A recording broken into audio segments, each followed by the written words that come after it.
Welcome to the Ask a Cycling Coach podcast, everybody. For those that are joining us on Facebook Live. Presented by TrainerRoad.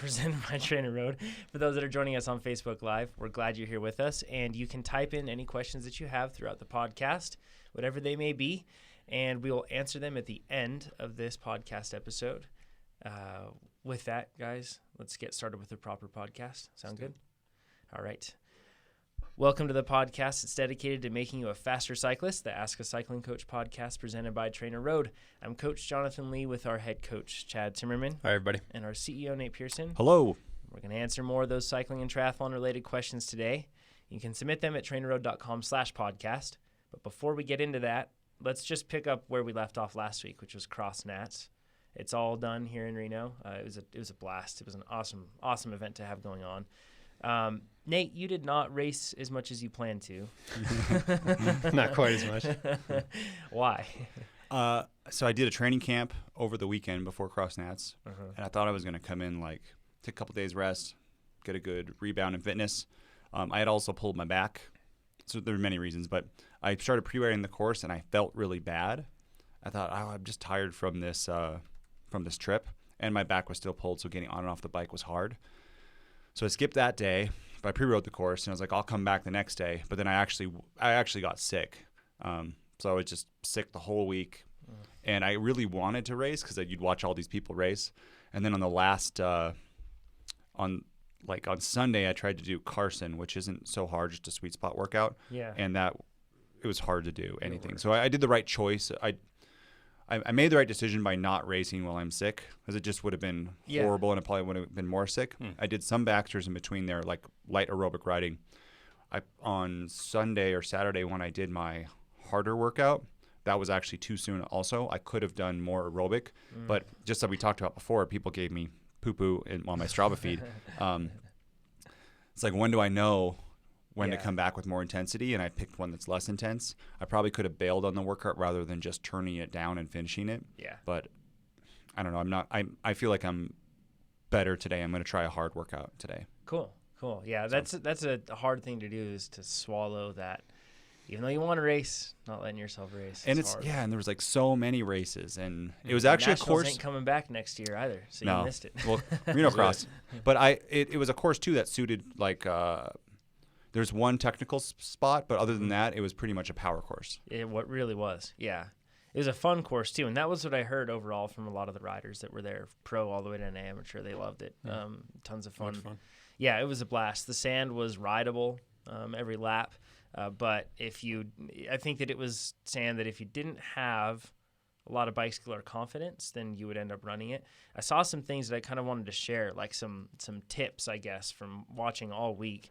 First of all, in the sand, something that I saw the top guys do is they entered the sand in a lighter gear than you would think, meaning that in a faster spinning gear than you would think. And they also, but some of the guys too, they would enter and then they would shift down in the sand.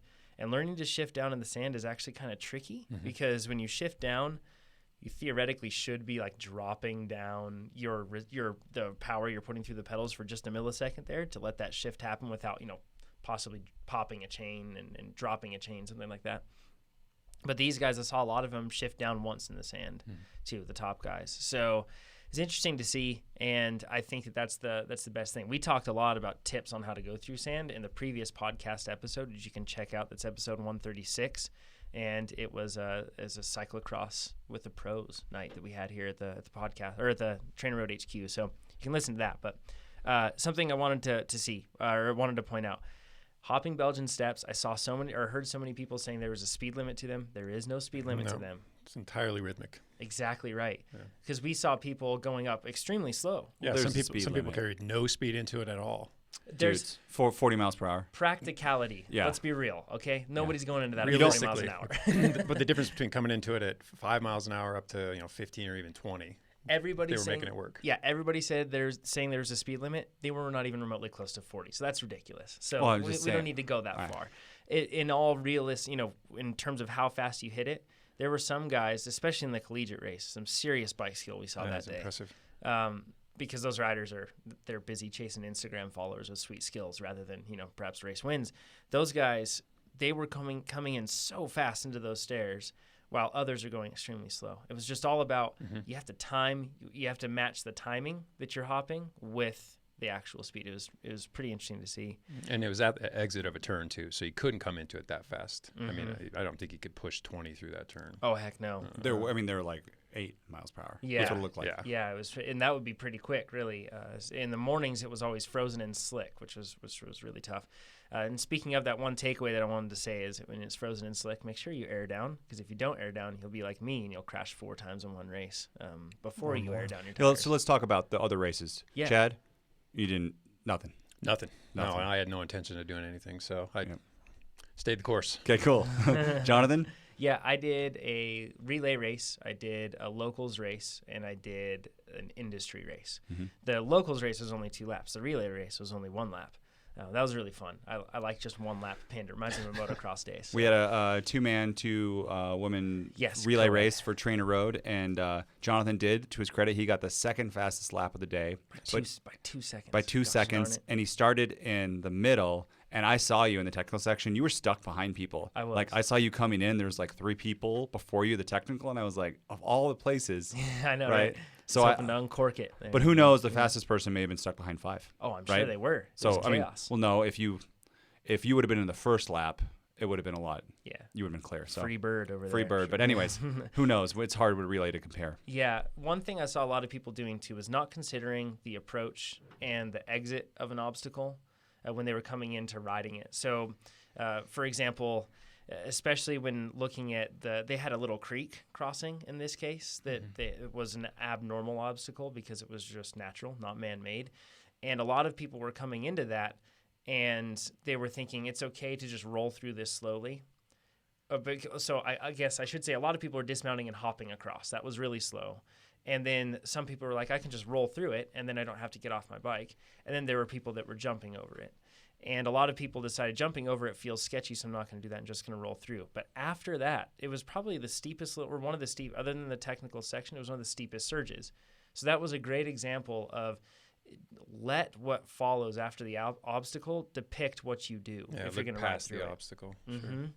Yeah, because I was able to gain some seconds, like 3 seconds every lap on people that were riding through that just by carrying more speed and jumping. And the reason I was carrying more speed was because after that, it was a steep little kicker. So that was interesting. On that same thing, I saw Jeremy Powers doing something in motocross. They call it a seat bounce. But he was actually staying seated, and he was weighting his saddle and leaning back, but like sitting down still, and then picking up from there. So he wasn't bunny hopping standing up. He was like bunny hopping sitting down. So basically what he does is he takes his weight and he presses it down into the saddle and back. And if you can see my hand, I'm like riding a bicycle. He puts his weight down into the saddle and back and leverages up, and then he just kind of hops forward. They do that in motocross to be able to put more weight transfer into things, to be able to get even more trajectory, more air over something. And I saw him doing that, and I think it was actually pretty clever because it was letting him, with less body English, get over that gap cleaner than a lot of people were. So this gap. I've never seen that before. This gap too was a perfect place to break a wheel, like a rear wheel, and plenty of people. We'd look at it, and because like they kind of make it halfway. The front wheel and then slam that rear wheel into it. It's pretty much they jump it, and then just like there's a bank that you'd have to kind of go up on the other side, and only the rear wheel would hit the bank, and sometimes a rock. That's it. It's like you're trying to break it. There goes all their speed. Even if they didn't break a wheel, they lost all momentum. Yep. Yeah, so that was really cool to watch. They had a really steep run up, and in the morning of the junior races, the like 16 and 17-year-old race, Ben Gomez Villafania, he's the Pan Am champion. He won. That was one of the best races of the weekend because it was like 3 lead changes a lap. But there was a guy that was behind him who came into the last lap, and he made a mistake just before the mechanics area, but he had in his mind to pit and switch bikes because he had one bike with knobbier tires and lower gearing that was ready to go so that he could ride the run-up, whereas Ben was going to run it. He did actually catch up and catch time on him when he rode that run-up, but thereafter he was completely blown, and he didn't have enough to be able to close any gaps. And in fact, he actually lost time after that. So this was an example of and he still didn't have that low of gearing. I think he had maybe a 36 in that case, but I think that if you're going to do a run up that's that steep, you really have to, once again, consider what comes thereafter. Sure. So there's also all week long we got to watch people do the S section, and the conditions changed throughout the week. And for those who haven't heard, it's a very steep, kind of off camber, tricky section where you have to come in. It's like two pretty much really tight turns, very close to each other on a very steep, like hard to walk downhill. Yeah, it's about I think the pitch was somewhere in between 35 and 40%. That's really, really steep. Yep. And in the early week, it was much different conditions, but at the end of the week, the last couple of days, it was kind of the same each day. It was really hard with loose on top. And watching the pro men and women, they would take such a more wide entry into that final turn. So they'd go tight on the first turn, and then they would enter wide and then exit tight. Yeah. To then set them up for the next one. Yeah, and then be much, much more wide than all the age groupers. They were like, I saw some people they'd be so tight on the final turn that they'd be like trying to grab the tree. Yeah.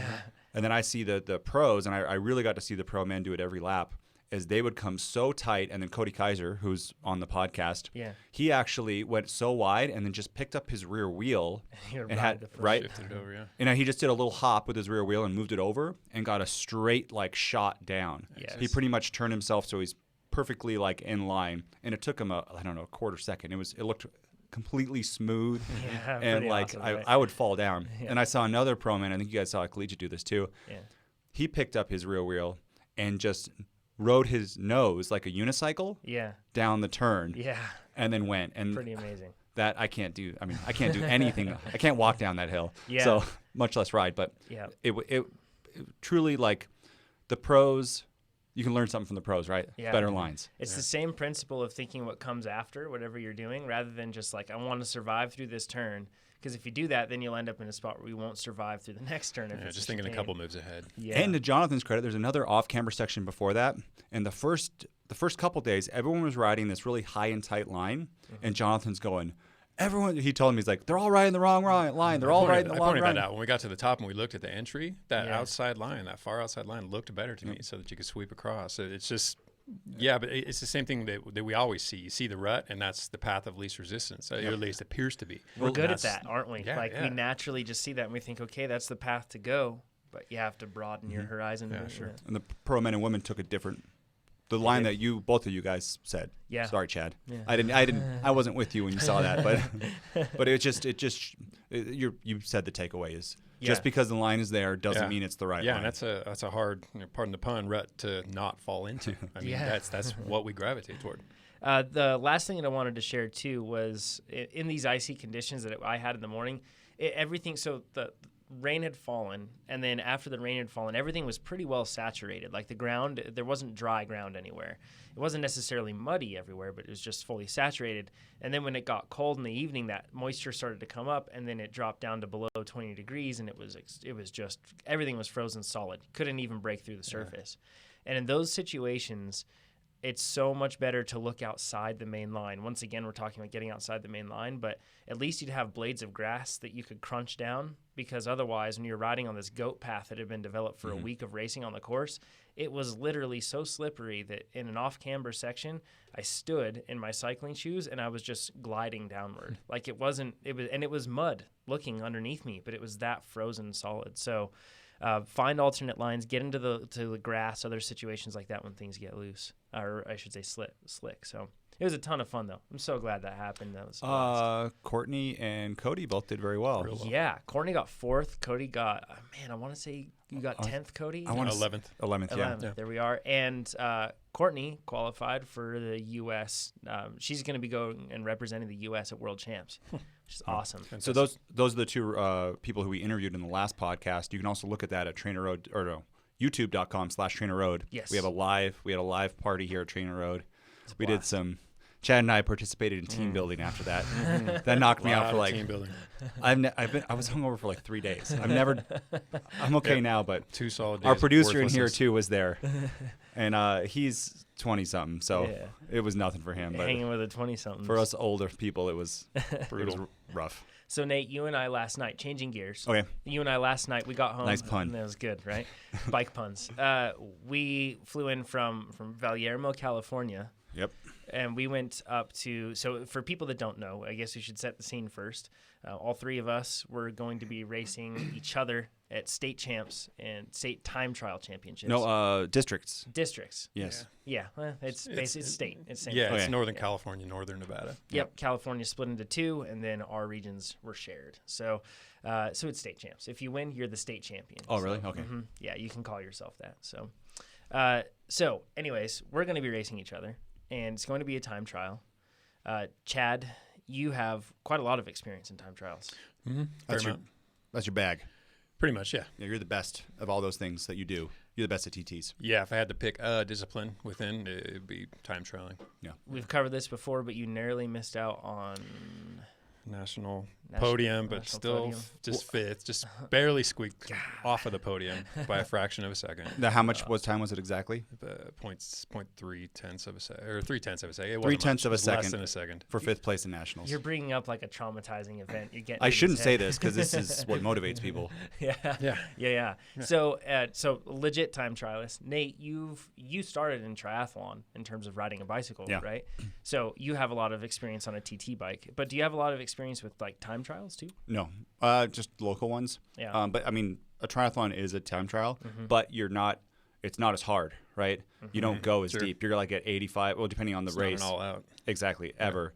And then I've also had. We'll talk about it too, but I've also had lots of problems with time trialing. So. Yeah. So we went to Valiermo to go visit Dan Empfield, the man behind Slow Twitch, Quintana Roo, really kind of revolutionized. Time trial helmets? Yeah. No, not time trial. Bikes?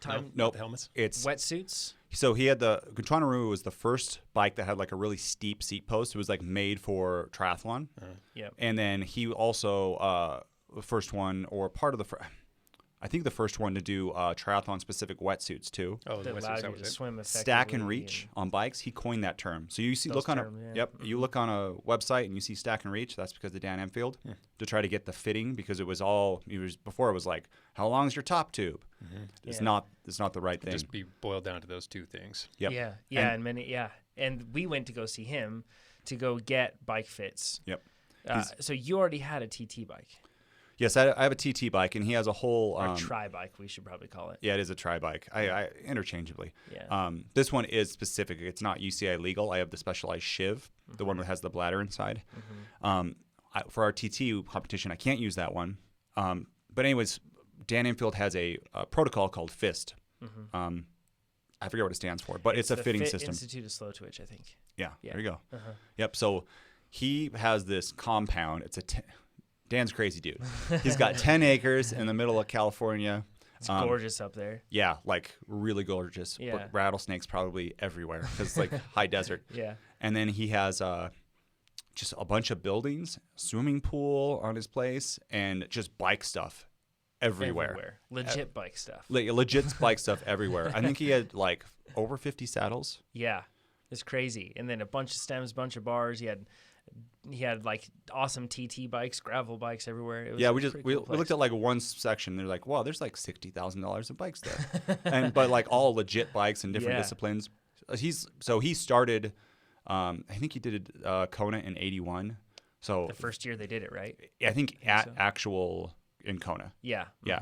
So he's been with the sport since then. Anyways, the dude knows his stuff. He teaches people with a pioneer. That's the way to say it. And he teaches people how to fit. He had 4 different fit bikes there. So we traveled there. We're actually going to have a video on it. And by we, Jonathan and us too. And you didn't go because you already have a I'm happy with my bike. I'm happy with my fit. We'll see how that plays out. Right. And which bike do you have? Let's just cover that before we go. Giant Trinity. I don't remember what model it is, but it's the bad boy. It's the super bike. Yeah. It's really pretty. Yeah. Everything's very clean. And I guess pretty really doesn't matter. No, but it looks cool. It looks quite aero. It does. Yeah. There'll be some takeaways from this rather than just a story. Yes, I promise. We promise. So what we did is we were on a fit bike, and if you've never been on a fit bike, it is so I will never get another bike fit if the person doesn't have a fit bike. Yeah. It's amazing. So you get on this bike, and it doesn't look like a bike. It's more like 2 stands, one stand for your handlebars and one stand for your saddle. And then your bottom bracket doesn't move.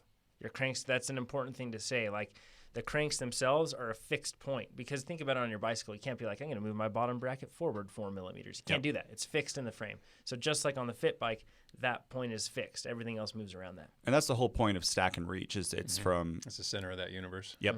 And what Dan was actually measuring for us was the stack and reach to where the handlebar pads were, because that's the important thing in a TT bike, not where your steer tube is, right? And then he has some tools on slowtwitch.com, and you can find them to be able to say, okay, if my handlebars, or if my pads are here in space, what kind of stem and angle could I use? And then you can then look up what kind of bikes will fit you. It's like this backwards method. So yeah, because I'm gonna step back on that really quick, because I think hopefully this explains it well. So stack and reach. Basically, your stack, we're talking about the elevation from your bottom bracket to the top of your head tube, okay? So that's not, you don't hold the top of your head tube on a bicycle. You have a stem and you have handlebars. And then your reach is the measure from your bottom bracket forward to the center point of your head tube. And once again, you don't necessarily hold the center point of your head tube. So stack and reach is really helpful in terms of getting a chassis correct, but especially when we're talking a TT bike, you have to have like a separate stack and reach that's measuring to where your pads should be and where your hand should be, that sort of thing. Yep. So stack and reach is really helpful, but then you also have to look at the same measurement on top of that to make sure you know where your arms need to be. It's your starting point. It's your basis. Yep. Yeah, exactly. And for stack and reach too, like in one brand, it could be a 56 could have the same stack as reach as a 54 in another brand. Right, so people go, I always ride a 54. Right, and you're gonna have to put a really, if you buy the bigger bike, you're gonna have to put a really short stem on, and that could feel weird. Yeah. Right. Oh so yeah, or vice versa. Yeah. You could just have a really weird setup up front. Like I look at TT bikes, for example. You put so much weight on your bars because that's where you're resting your arms and everything else. You put so much weight up there. If you have a really long stem on there, you've got a lot of weight with a lot of leverage over the front, and it could make for things to be a little twitchy. So making sure that you figure these things out beforehand is key, so then that way you're not dealing with extremes that cause problems. And in the TT world, in the tri world, at least in the tri world, we don't care about that. We care about like whatever bike fits us and whatever is aero. Yep. Because it's really like if you're going straight in a line, all the new bikes, they go in a straight line really well. So even until if you don't. Yeah, but I mean, usually too, it's like, remember Kona, how it's not twisty, turny. But all I'm saying is that and the thing is, in a lot of cases, chances are you'll have a more aerodynamic bike. You'll have a better fitting bike in most cases if you're not having to rely on really lengthy components that are really odd size components attached to that frame. Yeah. That's usually a sign that, and not in every case, but in some cases, that's going to be a sign that you probably could have a better fitting frame.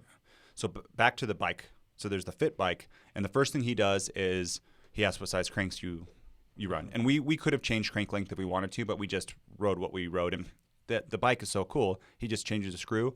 Now you got your crank length. You're ready to go. And then so you get on the bike, and he kind of situates it how you want it. And the cool thing about a fit bike is on this one, he just turned these like little wheels, and he could move your saddle back and forward, up and down, 1 millimeter at a time. And he had measurements on there, so then he could tell when he was moving. Yeah, he wasn't just like, and they were all labeled, which is really handy for him too. When he was moving these things, it wasn't just random movements. He was moving at 5 millimeter increments or something like that. So you get on it, and there's a CompuTrainer hooked up to this thing, and you start pedaling. And he could literally raise my saddle 5 millimeters, move me forward, bring my bars down, and bring my bars closer in about 5 seconds. And you could think, how long would that take you to do with Allen wrenches? You're pedaling you're pedaling the whole time too. Yep. Yeah. So it's and he actually, to make it even quicker, he had like little drills in there, little like motorized drills. So then it'd just be boom, boom, boom, and you'd be in the spot you need. And that was so helpful to be able to ride in that position, kind of reach a stasis, and then have him adjust it, wait for a while, and you could feel the difference. It's real-time feedback. Here's the key thing too: is the CompuTrainer was set up in erg mode. So we first, in the hundreds, we warmed up, but then he would raise the wattage, something that was fairly difficult, like a hard tempo or a sweet spot. And I would say, my quads are burning, right? My quads are burning right now. And he would do some things. He's like, is that better? And I would keep pedaling the whole time. And then he would say A/B test. I was like, I'm not sure. And he would go A or B, A or B, and just do both those things. That would take, like, it's just impossible to do on a regular bike. Oh yeah, it'd be so tricky. We got to this point where, and what his method is kind of, people get a lot more forward on the bike, and he kind of rotates you. So if your row position, you might have a good setback, and you would think that if you just folded over your arms to be on the bars, you'd be really collapsed, right? And that wouldn't be a very good position. He kind of raises the saddle, brings it forward, and then rotates you down. And he kept doing that to me, and I felt so far forward. But then this point happened where I was suddenly like, I think it's going to be on the video. I was like, oh, this is it. Yep. I felt like my quads were engaged, my hamstrings were engaged, and you looked me in the eye and gave me some sort of challenging statement. Yeah, so you were in the zone. Yeah. To give an example, before on my shiv with my position, 270 watts was hard, right? And I have a new FTP. I haven't mentioned this yet. Of 345. Bam. It's really big, right? Yeah. So for my standard. Yeah, well, I'm for new people to the bike or to the podcast too. I'm a bigger guy. I'm tall and I'm 185 pounds. So it's all relative. Yep. If you're 140 pounds, 345 would put you like exactly pro, right? Yep. So, anyways, he had the comp trainer set to 350 watts, and when I got into this position, 350, I was like, this felt like you could do it. Exactly, like I could hold it. Yeah. And it went from, it was crazy. It went from like super quad burn to maybe 2 adjustments, and I'm like, oh, this is it. Then he raised me up and down a little bit, and what were the adjustments that took away that quad burn? It was actually my saddle height is a lot higher and a lot more forward, and then my handlebars went up a ton too. As that saddle moves forward, I think a lot of people will just think because so when we were at Kona and we were looking at all those the fast folk on their bikes, you know, like the people that were really setting fast times, a commonality that you would see is it almost looks like their legs are pedaling down and backward. Rather than like in a traditional road position, if you think about it, you kind of set back a bit and your legs are in front of you. And in this case, it's almost like they're straight down below you and they're almost like pedaling down and backward. Yeah. And that was something that we kind of consistently saw that across the fast people in men's and women's racing, age groupers, pros alike. The fast people had that position. And I've heard a lot of people think it's just a forward saddle position. That's what you need. But the problem is I think a lot of people don't realize that when you move that thing forward, that has implications not only in seat height. You need to have that seat higher when you move forward, but then also the bars had to move in their proper position.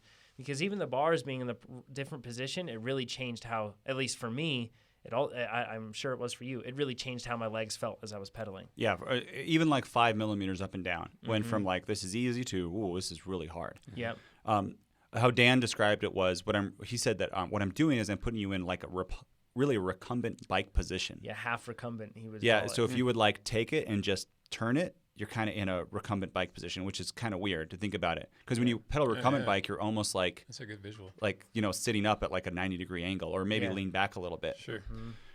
So after that, he would measure where the X, Y, or the pads are, and then he'd go over to a computer, and slowtwitch.com, it has all the stack and reach, and then certain super bikes do have the exact position of where you can put your like Cervelo. We looked at that for a while. Yep. And on their site, you don't have to do the measurement with like a certain stem or something. They say, here's where the pads are in space for this size. And we would just look through, and he could say, here are all the bikes that fit you. And then we went to other bikes that didn't have that and said, if you use this stem and this is how you get the fit on this bike and this bike. And then we looked at some bikes, they wouldn't fit you. Yeah, it was awesome. So like, I think a lot of time too, we get a bike fit after we get our bike. Makes sense. And so for some people, it's a bit of a backwards process, but it's necessary. Yeah. Now I think about this a little differently now because we went without bikes and then we got the bike fit, and now I know which bikes fit. And for me, it's basically any brand I can fit. It's so annoying. But for you, since you are taller, then it is tricky because I mean, really, it kind of comes down to Cervelo P5, P3, P2. That's kind of what looks like is going to fit you best. We don't know what will. We're not sure yet because my saddle height's so tall, so high. I forget what it was, but it was really high. 192, something like that. Really high. 192 millimeters. Basically a chin-up bar height for the rest of us. Yeah. But it was tall enough that I'm going to be worrying about max seat post extension. Yeah. And right now with a Cervelo P5, they have like a high V configuration, which is a special handlebar that raises up, and then 15 millimeters of pedestals. So I'm going to be way up there. But so this is another point, because I'm sure people are screaming about this right now. So this could be the position where I put the most power, but now how does this relate to aerodynamics, right? And we're going to go to the wind tunnel, and at that wind tunnel, I would like to see, and I'll have enough training time at this position. If this is 350, well, if I drop down 10 millimeters, which you can do with headset spacers in your case, right? Like you can add a headset spacer, and that can change your height. Or in this case, we could also, I assume in the wind tunnel, we'll be testing narrowing our arms or widening our arms. That's not for this point, though. If I go down lower, and let's say it takes away 15 watts of power, but we can do the math and say, but it reduces 25 watts of drag. Yes. So then I'm 10 watts ahead. Yeah. And then maybe, too, I could adapt to that position. But Dan also had another key point. He's like, a lot of fitters, they'll just put you in a position that is fast. They can tell there's certain angles, and like this is the angle that you need to do to be a 40K time trialist. Without consideration for how long you're going to be in that position, whether or not you have to run off the bike afterward. Well, no, they know that, but then they say, like, this is my first bike fit. The guy put me in a position, and I could literally hold it for about 7 seconds. And he goes, you'll get used to it. Just come back 3 weeks from now. And Dan's point is, you never get used to it, ever. Like, you start with something that's comfortable, because you'll always, how many years have you probably tweaked with your setup? Just a little bit here, a little bit there to get it. Constantly, yeah. Exactly. Yeah. So he's like, no one will ever get used to it. So don't buy that BS from people who are like, just don't worry. Unless they're going to let you come back for free, then maybe. But yeah, he's, something that he mentioned was the fact that there's strength or accuracy and orthodoxy when you're talking about fitting people. And he said that, you shouldn't look dramatically different than Jan Frodeno or somebody like that. Sure. That's an extreme. You shouldn't be. Yeah. Your body is not an excuse to be totally different in a different position. Because Nate, you're extremely tall compared to the average. You also have long legs compared to the average. However, proportionately speaking, you were actually not far off in terms of proportions for where you should be, or for where that orthodoxy is, right? No, so. I think on that, I think I looked, and I'll put You looked in the right spot. I'll put a picture on my Strava, my next Strava ride. Yeah. Of it. Nate Pearson, Strava. No, it's good. For those who follow me, I'm doing some TrainerRoad stuff on there, so you know it's worthwhile. Yeah, exactly. And we'll tell everyone else what we're doing later. Yeah. But so Dan had a really cool thing where he took 100 amateur triathletes, and he plotted their stack or where their handlebars were relative to their bottom bracket. He called it pads Y and pad X. Yeah, pad X and pad Y. And it would be this linear relationship where, the more stack you have, the more reach you have, right, for where your pads are. Within reason. Yep. And then he put pros on top of that. The pros had this very narrow band, right? And then the age groupers kind of got bigger. And Jonathan was right where the pros were, right? He was exactly in the middle, and it felt good with him, even though it was his first time on a TT bike. Yeah. He looked pro. The picture he looked pro. Dan was like, "Man, you should do triathlons," because he was. He looks like a pro road cyclist, right? Just the whole swimming thing's a little tough, Yeah. So. And then me on that, he said too at the extremes of height. I was way far off. I was at the very top of the height. Yeah. And then, but not proportionally, my reach was not as far. I had actually a short reach, but a really high stack. But that said, your position was not wacky. It looked good. You looked like, in terms of sure, you're taller, but your position is very similar to what you see with Jan Frodeno or any of the top guys, right? So I think a lot of the time we look at it, and there may be outliers, and especially he was talking about the most difficult people to fit a lot of the time are short leg, long torso, because just the bike world isn't really made for a lot of people with that makeup. So he said that is where you get situations where there might be more outliers, but he said in most cases still you're going to have kind of a similar position on a bike. In terms of where your pads are in space, that'll be different. But in relation to that bottom bracket and proportionately speaking, it's not that far off. Yeah, it's kind of interesting. That different. Should we talk about UCI regulations? Yeah, so I guess that we're not going to be talking about the aerodynamics or regulations that you need. Just position. So we'll clarify that first. Basically, there's a rule that there are two rules that are really like the main ones that govern it. It's how close you are to the bottom bracket. That's the tip of your saddle. Mm-hmm. How close I can be for the bottom bracket. Yep. And then the other one is how far your handlebars can be forward from the tip of that saddle as well. No, from the bottom bracket. From the bottom bracket. Yep. So both of us we're right up against it, aren't we? Yeah. So when you do this, you can take one exception. They call it a morphological exception. And anybody can take those. That's one thing that we were kind of confused on that. So USAC can say no, I think. I think it's up to them to say no and say you can't get this exemption. But it's not as if you have to have like an abnormal length arm or leg or something else. Well, only one of them. But yeah. But you don't have to have that in order to get that ME, as they're commonly referred to, a morphological exemption. So one of them is if you can get an exemption where you can put your saddle up to where your bottom bracket is. Mm-hmm. So you can keep pushing it forward. Mm-hmm. And in my position where it was good, I was 1 millimeter in front of 5 centimeters. Mm-hmm. So I'm going to have to go back 1 millimeter, but it's probably good. I could probably just push the padding in on my saddle and be fine. Yeah. The second one is how far the tips of your aero bars can be. And the standard is 75 centimeters. From your bottom bracket. Yep. Okay. And if you want a ME, a morphological exception, you can go to 80 centimeters. And so if you take that 80 centimeters, you can then you have to be at least 5 centimeters behind your bottom bracket. Mm-hmm. Make sense? Yep. You can't have both. You can only have one.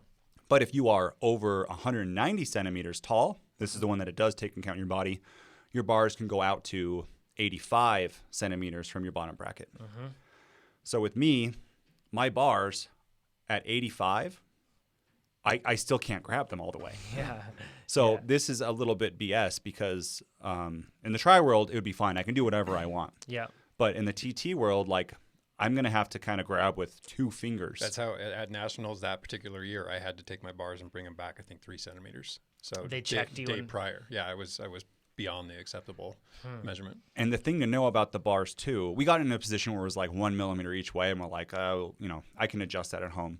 Is that it includes your shifters. So if you have the TT, like the mechanical TT bar and shifters, go up and down. Quite long. Yep, those are quite long. And most people though, they would just grab them there. But if you have a problem, if you want to grab more bar, you could get ETAP.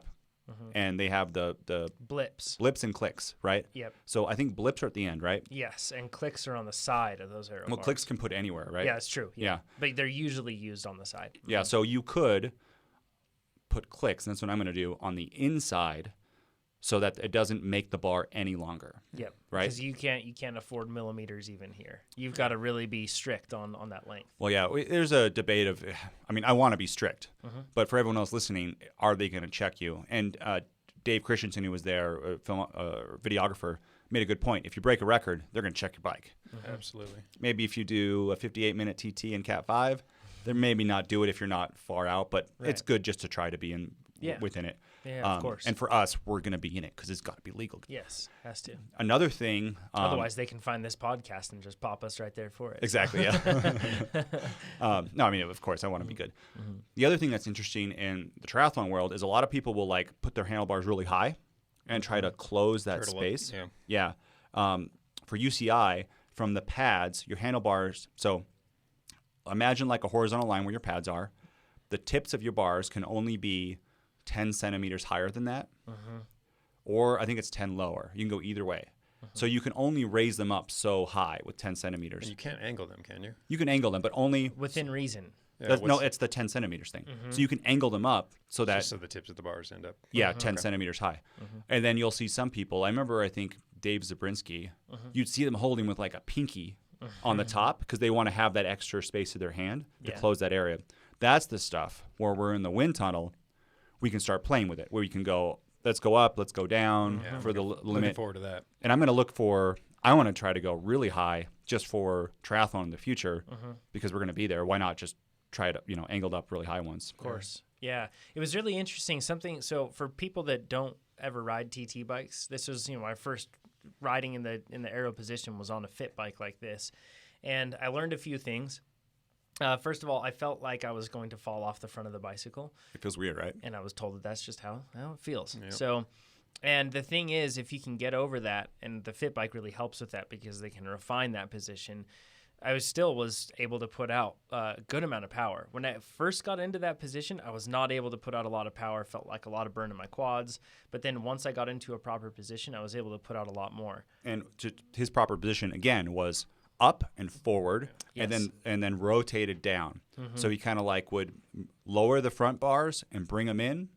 He'd do this whole thing. He'd do 4 things at once. He'd make Jonathan go up on a saddle.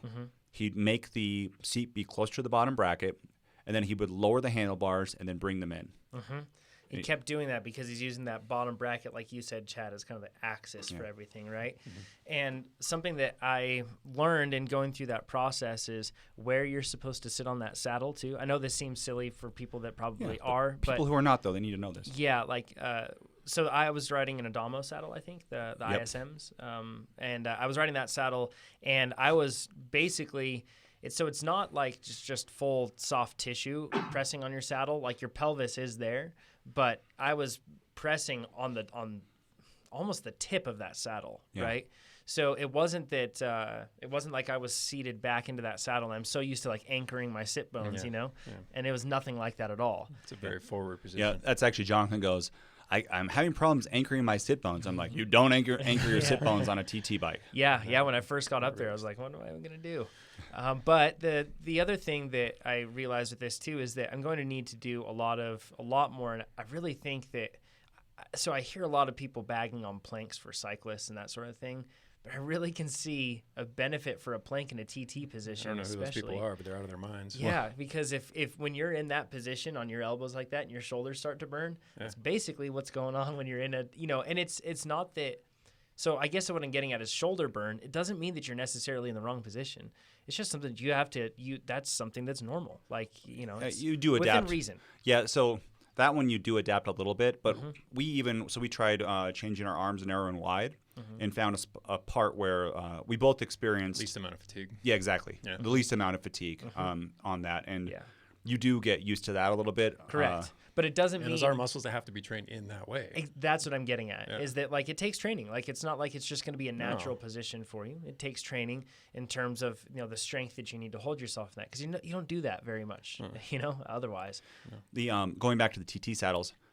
TT saddles will be different than road saddles because they'll be like really snub nose is the new trend, and that also lets you kind of push the bike, push the saddle closer to that. Back in the day, we would actually cut off the nose of our saddles to be compliant. Yeah, there we are. Because you think about the old ones. I remember the old TT ones like 10 years ago. It'd be this super long nose, and you'd have to ride on just the end of it, and it was very very uncomfortable. Right. I tried a dash saddle, which is don't even try them because they're too expensive. But Crazy expensive. They're $500, right? Yeah. I got a deal. This one's used for $200, so Solid. But the dash saddle, the first saddle I've ever been in a TT position where I didn't think about the saddle. I rode it and I was like, this is awesome. And then now thinking back at it, I didn't think about it the whole thing. I find that with the Adamo. Yeah. So they've good. got a very wide channel, the dashes do. Very wide channel. And it's basically just like 2 parallel bars and it's carbon, extremely light, by the way. Which doesn't really matter, I guess, in TTs in most cases, unless you're doing a climbing one. But it's a pretty wide channel. Yeah, and it's rigid, too. It is. Very rigid, little padding, super wide, and that is what fits me. So Yeah, they're pretty cool-looking saddles. Something else that I think that people should think about too with their TT bikes. When we were talking about the shifters, if you do have mechanical shifters and you're worrying about that length, you can look at those shifters and actually shift the angle of them, whether it's 90 degrees or something else like that, and you can still that way their length going forward won't contribute quite as much. Yeah. That was one way that we were talking about getting around things if you absolutely need to. That sounds not aero. Sounds a bit desperate. No, it doesn't. But then again, if your hands are over these things, who knows? It doesn't necessarily mean that it's not aero. So yeah, you could bring it depends on what your bend is, but you could bring the bars back and just grab the shifters. But if they're kind of bent, if they're the ski bends, that go up. I could see something where you kind of move them back a little bit so that they don't, they're not so far out forward. Yeah. Anything else that you want to cover from this? We did road bike fits too. We did, and they were rushed. We should say. Well, not rushed. We had to head out, so we didn't. Big revelations. One is that Dan thinks that Jonathan was riding too aggressive on his tarmac. So we too low, backwards. So not low enough. Yeah. So I'm going to go back to what we said about being rushed. It was just the fact that we had to catch a flight. We put the focus was the TT fits. These road fits were like, we have some spare time in the morning. We'll jump on and we'll check it out. And I was in a position where we kept trying to refine the position, and I had my front end pretty low, and it felt pretty good. How much of that was influenced by the TT fit that I was riding the night before, or something else like that, I can't really say. And since I didn't have that point of reference, because I haven't spent a whole lot of time on my road bike lately, it's been cross bikes and mountain bikes, right? So we basically saw that the fit that I had was way more aggressive than what I'm currently at with my tarmac. My tarmac is less aggressive than the fit that we were looking at on the fit bike. And Dan was saying, I wouldn't put you in that position. So that's right. There's an interesting balance, and I think that this shows any guy with a fit bike even and numbers and math doesn't necessarily mean that he's going to be a great fitter. And in this case, any person. Yeah, any person, I should say. In this case, Dan looked at my feedback, and he considered that feedback, but then he also looked at things and just knew, I know that's what you're feeling right now, but we should change things up, right? So for the TT fit, it was completely unfamiliar. I had no point of reference, anything else, but we spent more time going through that. And on the road bike fit, I'm sure that if we would have had more time, we would have kept refining until we got to that spot. With me, it was kind of, in one respect, it was almost a wash. But looking at the numbers, we started redoing some numbers and looking at conservatively where he would put me. And I actually have the same exact stem that he suggested on my bike, and it's nearly the same position. And what happens to your saddle height? So saddle height is the same. Yeah. And so the interesting thing about that, too, is he's got some equations that, like, in general, this is the kind of, like, drop that you would have on a road bike. That's what you were saying, like, you're pretty low. But the other interesting thing is Jonathan could actually size down a bike and put a larger stem if in that more if I wanted to. Yeah, in that aggressive position. He could have a smaller bike, and it's just interesting that you could go either way. And covering that really quick, a lot of bike shops that you'll go to, you'll talk to people, and they may have some old school thoughts on bike fit. I'm almost always in between on 56 and 54 according to size charts for brands, and I always go for a 54. In most cases, I do on a road bike chassis, that sort of a thing. And I've been told so many times that's foolish and I should be on a 56. But I really liked the fact that Dan was saying, no, 54 is where you should be, and you could even ride something smaller. I think a lot of people actually ride perhaps too large of a frame. They might be able to size down and get a better handling bike as a result. Jonathan could ride a 52. And I'm nearly 5'11". Yeah. So, and I have a pretty lengthy inseam, 32 inches. So, it's just crazy. So I think takeaways. I would totally, if I'm going to get a bike fit, I'm going to do something with a fit bike. I mean, Dan's one of the best in the world, so he is. That's pretty nice to do that. And I don't think you can just hire him to do it. I don't think he does. This that. is special. Yeah. But Dan trains. Plenty of people FIST if they're FIST certified. Yep. So you can go to slowtwitch.com, and he's got a list of fitters in areas. And I would personally, I really like the way that he did it. I would look for a FIST for like a TT thing, FIST fitter who has a fit bike. Yes. And there's even, he was talking about this Guru fit bike. I saw it at Dinner Bike. It's even fancier. It's all fancy.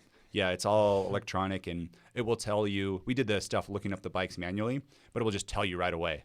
As like you're in a position, here are all the bikes. So, and I honestly think it's worth a little bit of travel. Oh yeah. If you have to go, for sure, especially if you're going to spend multiple thousands of dollars on a bike. Yep. Yeah. But then, and again, before you buy the bike, right? Because then you can get you know of all the bikes that fit you, and you can get it set up exactly how you want. You're going to save so much time. The other takeaway is, my other bike fits, like one of them took 7 hours because of all the things that were changing. It took forever, and you had me go ride outside and stuff. And you'll lose like that point of like immediate A/B testing ability. You lose it when you lose it wait for that long. So Dan's point is, and I think our TT fits took about this long. it might take 2 hours, 90 minutes, even an hour, but because things get adjusted so quickly. Sure. Right. So, and it's also worth saying too that especially on the road bike side, Dan was changing the elevation of our bikes and changing the intensity to make sure that we weren't just like riding at an easy pace, So like the gradient. So he would after he got a flat road position, he put us up at like 6%. Right. And then he'd have us get out of the saddle and he'd adjust the handlebars while we're out of the saddle, right? Who can do that? Awesome. And we're like, oh, that feels good. And then he put it out farther. And the intensity was like a 400 watts. He's like, does that feel better? Does this feel better? And we got to a point where this feels the best for everything. And it was pretty cool stuff. It was cool. It was a lot of how does this feel? And then he took that and put it against what he knows what a standard person would be in. You know what I mean? So you got to combine those two. It feels really good, and you're within the kind of, he call it orthodoxy, conventional, where you should be and where the fastest people are. Those two meet, everyone's happy. So we're going to be doing more content on this. You'll be able to. We're doing a video documentary series on our whole. I guess we're really chasing speed, right? That's what we're going after. Well, Nate's just aiming to beat us. Two of us are. Yeah. No. I mean, I only want to be fast because I want to. On this podcast, I want a good result because we've been focusing on. I was slow before, and now that I'm faster, we were doing mountain bike stuff, which I'm slow at. Outside of your wheelhouse. Exactly. Yeah. Oh, and the other thing, there's a possibility we're going to do a gravel triathlon, Chad. Each of us racing against each other, just so you know. Great. We're not going to say I don't think it's announced where this is going to be, so we can't say it. We can't say anything. Just so you know, short swim, like a 500-meter swim, 5K run. When's this? Sometime this That's year. Helpful. Maybe I should get in the pool. We'll let you know before. Yeah, we can't. We'll say it off air. We can't say the time on air. Well, we can train for it after a couple months. After Leadville. Oh, good. You can start training after that. Yeah. Right. Anyways, we're going to be doing a full documentary on this, and our aim with this is to extract as much actionable information, tips, details for you guys and gals, of course, to then apply to become faster. That's the point. So to be a better time trialist. So stay tuned for all of that. It's going to be exciting stuff. Let's get into some questions. First one, short and sweet. I like this. He says, this is from Daniel. He says, hi, this might be a silly question, but should you taper for a race if you're already only doing 3 to 4 hours a week? Yeah, way to be succinct, Daniel, like that. Not really. No, that 3 to 4 hours a week isn't much of a training stimulus. So if you've gotten to a point where that's sufficient and is making you faster, it's necessary to maintain most of that. When you taper, you lose a big percentage of fitness. The idea is that you're shedding fatigue at about the same rate that you're losing fitness, and ideally shedding a little more fatigue than the fitness cost.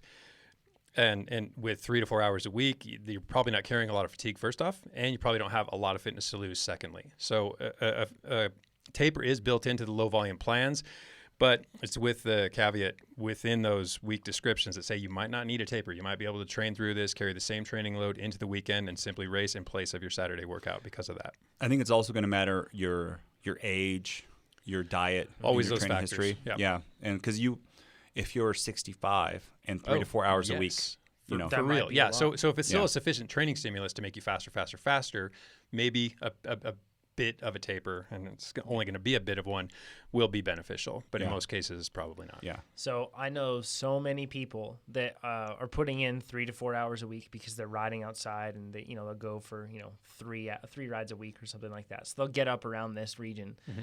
And then they've got a race coming up, and they just no, man, chilling, couch bound, for a week because I'm going to be fresh. And it's something that while you may be psychologically telling yourself that, and then psychologically perhaps feeling refreshed because you told yourself that this is going to help, you can just push right through that in many cases. Very likely, yeah. Yeah, I've seen that, and I've done it plenty of times too, where it's like I'm not training enough to require this yet, so I'm just going to push through. It's not to say you can't dig yourself a hole on 4 hours a week of high-intensity work. You absolutely can. But we're looking at probably 3 workouts a week. Make that third one your race. Yeah. Yeah, right? Because you already have a couple days off. Mm-hmm.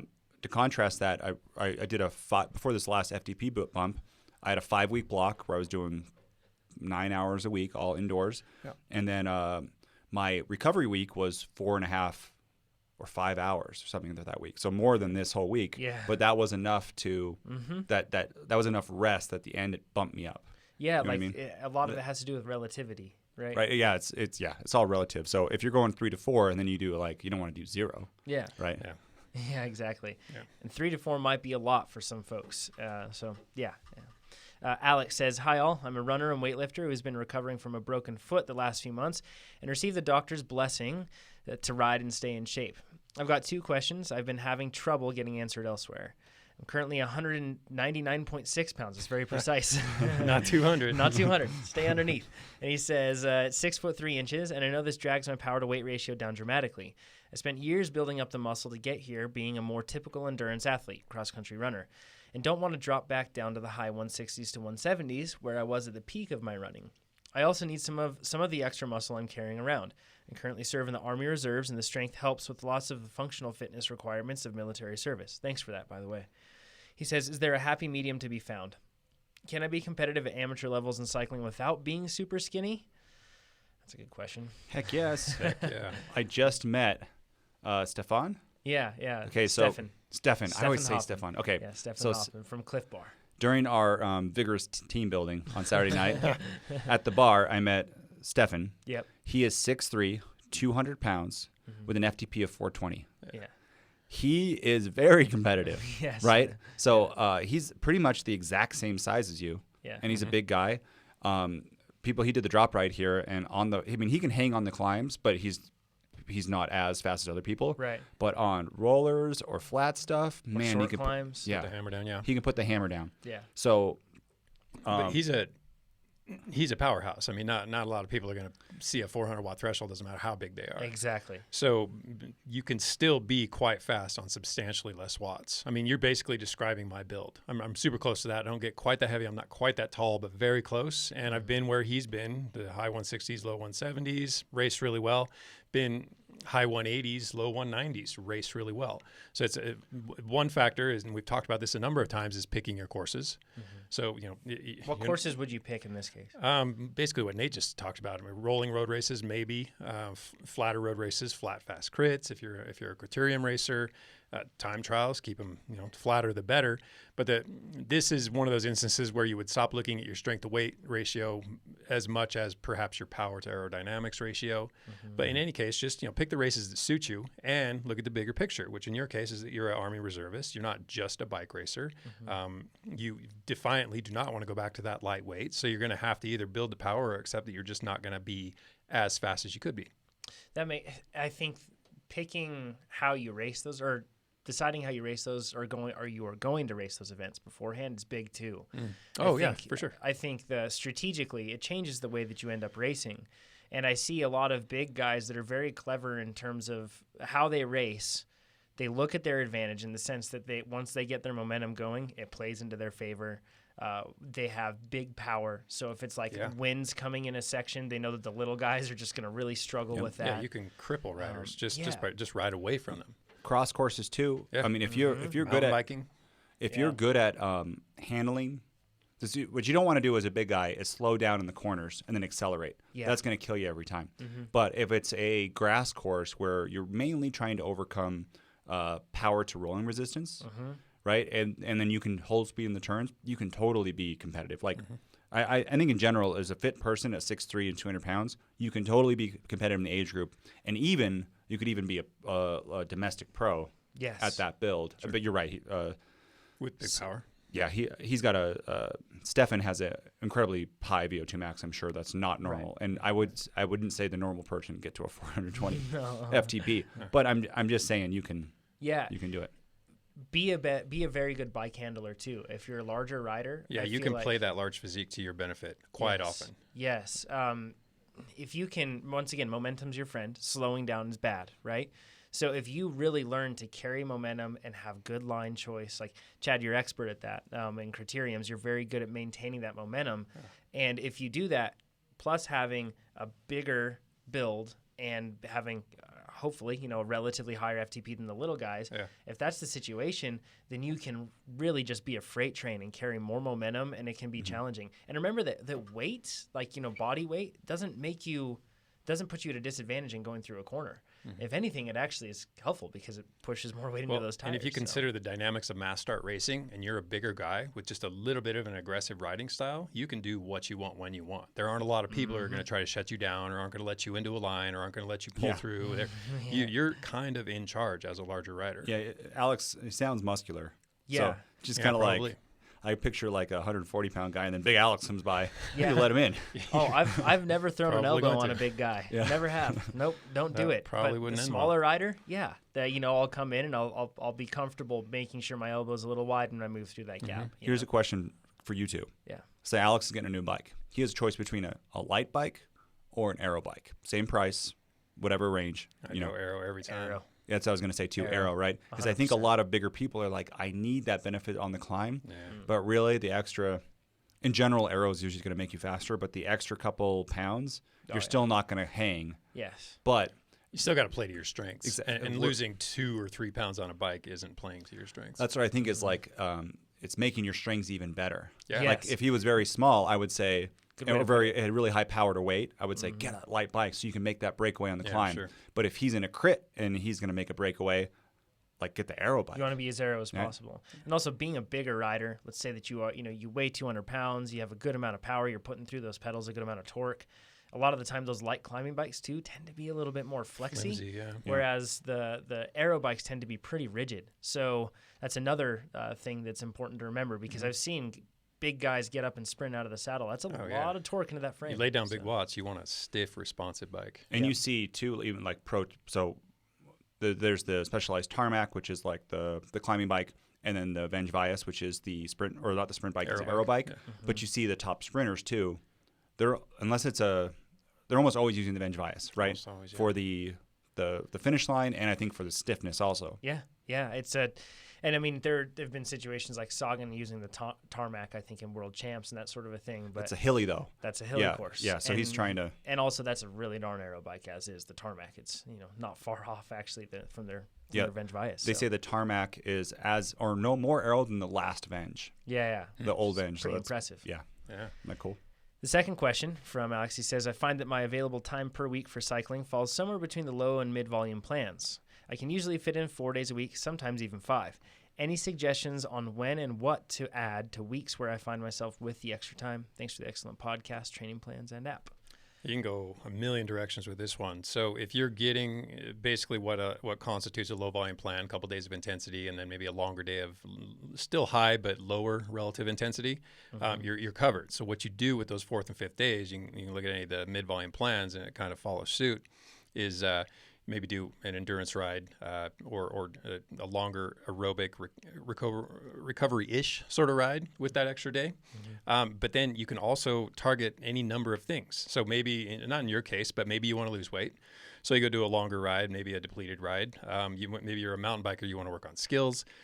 There's just figure out what needs the extra attention and address it. I will say that you're probably not going to fold any more intensity into that week. I mean, just the day on, day off structure alone basically says you can get 3, maybe 4 days in each week. So it's probably not going to veer that direction. But what direction it does go, there's a lot of them.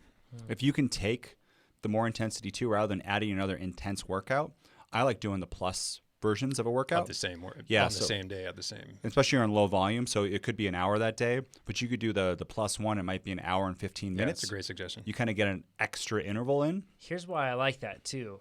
I always try to remind myself that I get faster when I'm recovering. Yeah. And if you do that, you could give yourself an extra day to recover. That's a really important point. So if you want to up the intensity, I just should have mentioned this. You can just do it on the days where you're already doing your intensity. Don't add another day of intensity. And then for the easy days, what I've really, if you follow me on Strava, it sounds like I'm going to stop saying this, but there's reasons why I'm mentioning this that go with business rather than just like ego with who cares about followers. Yeah. But I really like Baxter. For me, Baxter is like mentally recovery. Go to aerobic ride. Yeah, and it's pretty much just an aerobic ride with a whole bunch of changes, and I like having lots of changes during Keeps the ride. You engaged. Yeah, exactly. Mm-hmm. And I can fit that in. I've done it so often now that I can fit that in after an intense day, and it really feels like easy. It's 90 minutes, and that's another way to add some volume. And this is a little individual, but I find that I can do an intense ride, Baxter, and then an intense ride, and that second intense ride is not hurt. If it was hurt, I wouldn't be doing Baxter, right? Because that's another one of your points, Chad, right? Is if I was doing a 2-hour aerobic ride and then I couldn't do my next intense ride, I'd be better to do less or nothing on that. Yeah, it just goes back to the simple philosophy of make the hard days hard, make the easy days easy. Yeah, great one. Phil says, "Hi team, I've been using TrainerRoad for a while now and have recently commenced listening to the podcast, which nicely complements my triathlon endeavors. Thanks heaps. I completed a mid-volume half-distance plan with significant improvements and participated in a 70.3 Ironman. Unfortunately, about 55 kilometers into my ride, I punctured my rear tubular tire. Tubular. I stopped and attempted to fix the puncture with Espresso Doppio inflate and repair sealant, a type of pit stop tire sealant. That basically is it's a charged canister that also has sealant within that. So you just plug that guy on and it throws it all in. Yes. I'll just leave it at that. Unfortunately, the puncture was too deep, and that's, I guess, where I'm getting with that, is that I've seen them work, but only for small punctures and not for a long time. I recommenced riding with approximately 35 kilometers to go, and luckily I didn't damage my carbon rims. That is a benefit of Tubulars right there. Yeah. So people who don't know, what Phil is saying is he rode on a flat tire. Yes. For 35K. Yep. 35K. But you can do that on Tubulars. Within reason. Yeah, within reason. It's very easy, not only to hurt your rim, but also it's very easy to crash. And I've heard in triathlons, pros actually say it as a benefit because I've heard it 3 miles out, they get a flat. And on a clincher, you couldn't ride it back. Exactly. But on a tubular, they don't stop to change it. They just ride it. Yeah. But if you're 33K out or 35K out, you have to ride it that whole time. 20 miles of riding left to go. It's rough. He said, I was exhausted in the last 35 kilometers, having to push significantly higher at my threshold pace with my run, also impacted as a result, finishing in a 5:22 overall time. So what are the options for flat tires beside tire sealant with tubular tires? Is it possible to carry a spare and change the tire? So I think that for the average Joe, this is why tubulars are one of the reasons why tubulars are complex, much less mounting them. Mounting them is an exercise in patience, like really tricky. But when you look at carrying a spare with you, a spare tubular, which I've seen done by plenty of triathletes. Yeah, all the time. Oh, yeah. It's a mess. And then also usually what you have is, so tubulars have fabric and then the tire is sewn to that fabric and there's a tube that's inserted inside of that little sandwich that you have there. And it's glued on top of the rim, and it isn't like a normal deep channel rim. It's kind of just got a dished surface. And then you have to use this really sticky glue that glues that tire on. At Cross Nationals, actually, I don't know if you guys saw that, but I saw 3 tubulars roll off rims in the off-camber section. And one of them was pivotal. It was for a win. Yes, last lap, and it rolled off the rim. So that can be tricky if it's not glued properly. You can use really high-end glue, like I heard, for example, that Nino Schurter, when he was still running tubulars, which he's switched over to tubeless Clinchers now, but I heard that they were using a glue that was so locked on, it was so strong that it basically rendered after that race, and they new tires every race, they would just throw away the wheels because it was so strong. But they did not want it to roll off. Do you recommend that for? No. Okay. No. So for average Joes, there's a problem of it rolling off. There's a problem of carrying around a big thing, and then you can't glue the tire on the side of the road, so you use these sticker ones, and they don't stick on very well compared to a glued one. It's just a bit of a mess. Yeah. Okay. Phil, you're living in the past.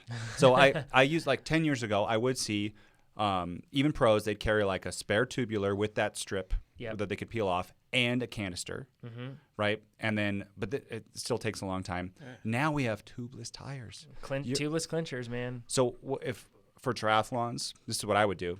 Tubeless Clinchers with sealant in them. And then I would carry the little bacon strip.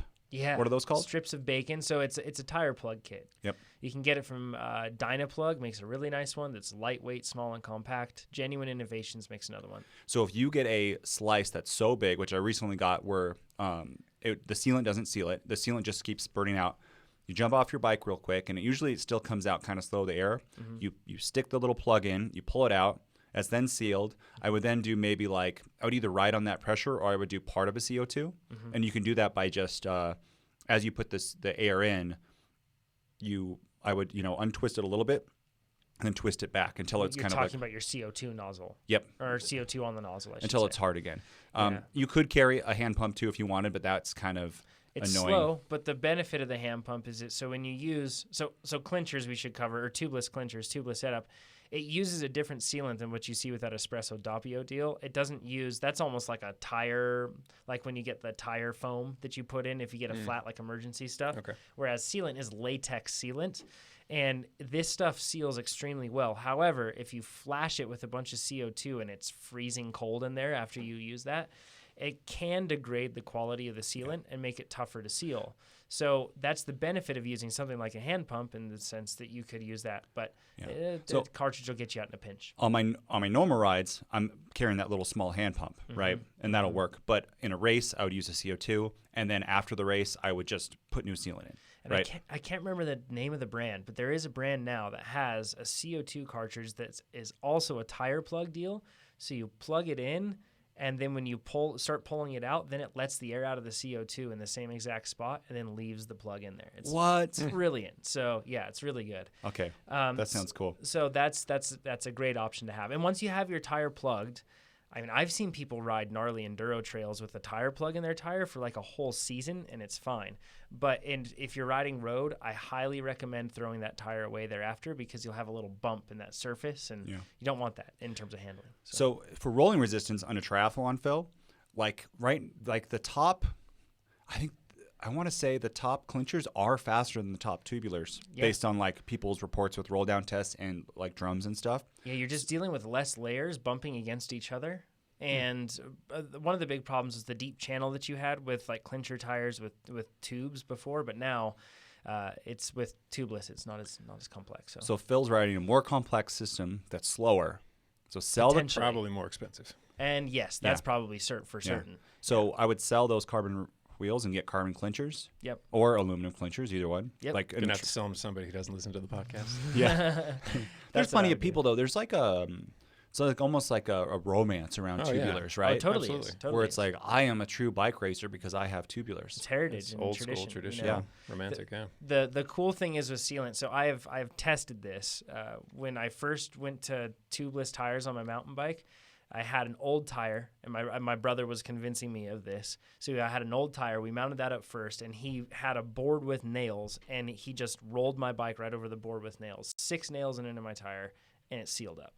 So this stuff isn't just like small goat head holes or like little pin holes. Sealant can seal amazingly large stuff. When it's a tear or a cut, that's usually when a plug really helps. I hope that was an old tire because that sounds expensive. It was an old tire, yes. Your brother's like, no, I'll prove it. Like, that's a $100 tire. Yeah. What are you doing? No, it helps. So Ian's question, he says, hey guys, love the podcast. Can't tell you how much I've learned from it in the short time since I discovered it. That little word makes a big difference there. He says, thanks for all the hard work on the platform and being so generous with your collective knowledge.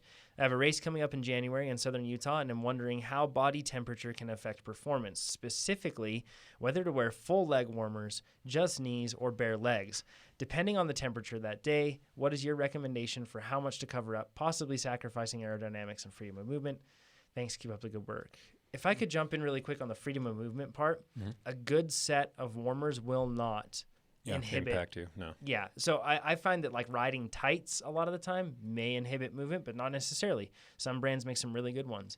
But I've mentioned this countless times. You guys give me problems for it. But merino wool warmers, super warm. They don't get clammy and zero inhibition. Yeah. When in doubt, just wear knee warmers. Or full leg warmers, but the knees especially are of concern. There's just not a whole lot of blood flow there, so they get cold. The connective tissue, the ligamentous system, gets more susceptible to injury. It's just not worth it when you can put on a pair of knee warmers. It's not going to restrict movement. It's certainly not going to lead to overheating. I mean, you can wear them on the hottest days. It's probably not going to be an issue. But anytime you're just a little bit reluctant or you just can't quite decide, just err on the side of caution. Wear them. Yeah, I like this question because he's not talking about, we talked before, like heat adaptation. It's just, am I comfortable with the performance? But I'm with you, Chad. Like, it's rather to be warm than to be freezing cold. Yeah, it's not to say you can't strip them off later if you are too warm or you just recognize that they're, I don't know, distracting. Knee warmers or leg warmers? I think that the problem that I've found with leg warmers is that in a lot of cases, people's calves are shaped so differently, and there's usually a zipper going up the lower portion of a leg warmer. And that doesn't allow quite as much freedom of movement down there. So I've seen some people, I'm thinking of a guy that races on a local team, and he's Austrian, and he's just a strong dude, and his calves are massive, and it's much harder to fit in to normal leg warmers. So if you have a fit issue, knee warmers. Otherwise, though, if there's not a fit problem, you might as well just cover up. I would just let temperature dictate. If it were a very cold day, I'd bundle up everything I could. So leg warmers would be the way to go. But any other day, I mean, as low as, probably 40 degrees Celsius, I'd still be 40 degrees Fahrenheit. Fahrenheit. Yeah. Chad lives on the sun. I've noticed that. So I have skinny calves, and leg warmers will like flap and not be tight. Okay. So Aero calves. Aero calves. Thank you, Jonathan.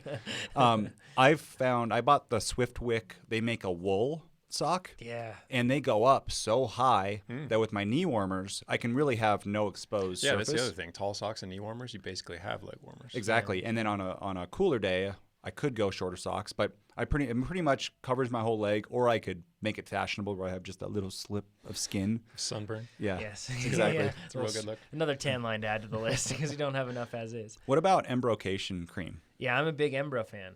Well, describe what that is, because I've only recently heard about it. Yeah, so it's a cream that you apply that's usually oil-based in the sense, and then what it does is it provides like a barrier on your skin. It's kind of like an oily layer on your skin that helps with making water just bead right off instead of, getting soaked.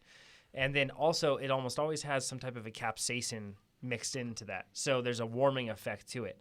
It does feel very warm.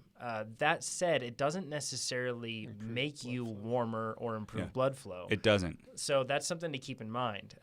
It's sensation. However, it's fully, it's sensational. So, and I know a lot of people say that the capsaicin makes your blood rush to that. I no. So, no. And what I think that I like embrocation for a lot of reasons. Number one, makes you look really tan in most cases. It's very, very it's important. True. Very important. That's a win. Yep. But then number two, and really the main reason why I like it is because I can put on embrocation, and if things you can get stuff that's really hot. Don't get that. Like I think there's Mad Alchemy is a brand that you can get a bunch of different ones. They have like anything medium or low is what I would go for. You start low. Yeah. And then you can build up a tolerance, and you could go higher if you need to. Yeah. But the cool part is you'll put Embro on, and especially if it's like cold morning, not too bad during the day, just kind of chilly during the day. Yeah. It's really effective earlier on. And then even if it gets really hot, I haven't had problems with using low heat Embro or mid heat Embro. When you use the high stuff, it can get pretty hot if it's warm outside. And then the worst part is if you go into the hot shower afterward, it can literally feel like your legs are on fire. So use low stuff. Start with low. I really like it though. The situations that I like it are, you'll say you start and the sun, it's light out, but the sun isn't up, so it's kind of cold. But the embrocation cream will wear off. Yeah. So you kind of use it, and then you don't have to carry around the warmers anymore. Yep. And then the other one is like on 2 Fridays ago, our first ride of the week for our training camp, pouring rain, right? So I didn't want to have leg warmers on that were just going to soak up and maybe get floppy or something. Yeah. So I was like, I'll put the Embro cream on, and that was fine.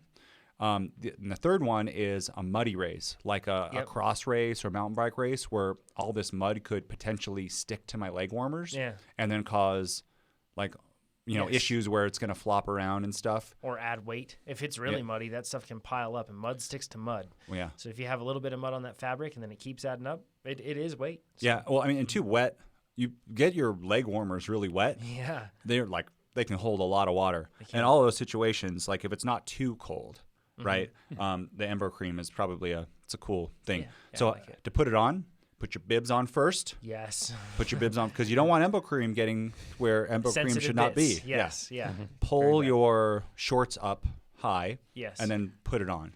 And then wash your hands right? thoroughly with dish soap usually. And then don't touch anything. It's just like hot chili peppers. Don't wipe your eyes.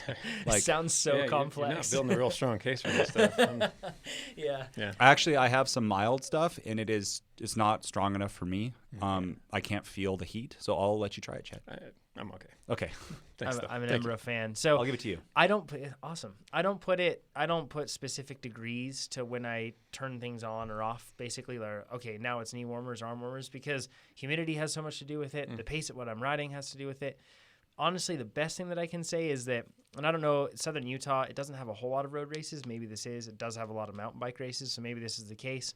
But a lot of the time I look at the weather and I think I could ride on the road with warmers, or I can ride my mountain bike and it's slow and I don't need warmers. I'm all about that. So mountain biking, if it is cold, maybe you can just ride slower.